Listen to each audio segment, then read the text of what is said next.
সোমবার থেকে পরবর্তী নির্দেশ না দেয়া পর্যন্ত সারা দেশে কঠোর লকডাউন। জরুরি সেবা ছাড়া সরকারি বেসরকারি অফিস বন্ধ থাকবে। জরুরি পণ্য ছাড়া সব যান চলাচল বন্ধ থাকার কথা জানিয়েছেন জনপ্রশাসন প্রতিমন্ত্রী ফরহাদ হোসেন। রাজধানী ঢাকাকে সুরক্ষিত রাখতে আশপাশের জেলা লকডাউনে ঠেকানো যাচ্ছে না মানুষের যাওয়া আসা।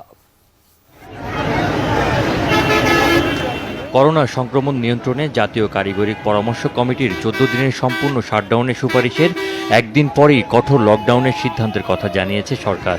এই কড়াকড়ি কার্যকর হবে আগামী সোমবার ভোর থেকে। জরুরি কারণ ছাড়া বাইরে বের হওয়া যাবে না। স্বাস্থ্যবিধি মানতে বাধ্য করতে দেশজুড়ে কঠোর অবস্থানে যাবে পুলিশ, বিজিবি এবং মোতায়েন থাকবে সেনাবাহিনী। এক সপ্তাহের জন্য দেব, তারপর বাড়াবো, এবং এটা কঠোরভাবে যাতে করে সকলে প্রতিপালন করে সেই জন্য আমরা সেখানে বেশ কড়াকড়ি থাকবে। সেই জন্য পুলিশ থাকবে, আপনার বিজিবি থাকবে, সেনাবাহিনীও থাকতে পারে।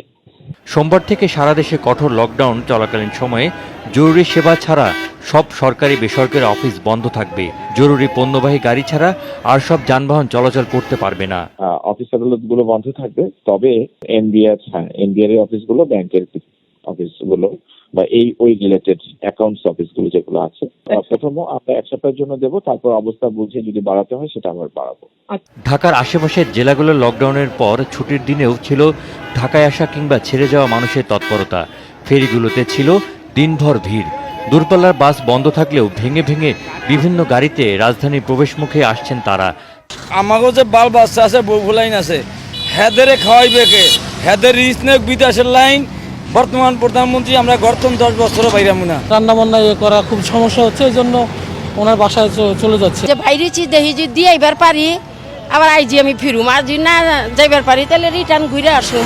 সোমবার থেকে কঠোর লকডাউনের প্রজ্ঞাপন মন্ত্রিপরিষদ বিভাগ থেকে শনিবার জারি করার কথা জানিয়েছেন নীতি নির্ধারকেরা। নাজমুল হোসেন, যমুনা নিউজ, ঢাকা।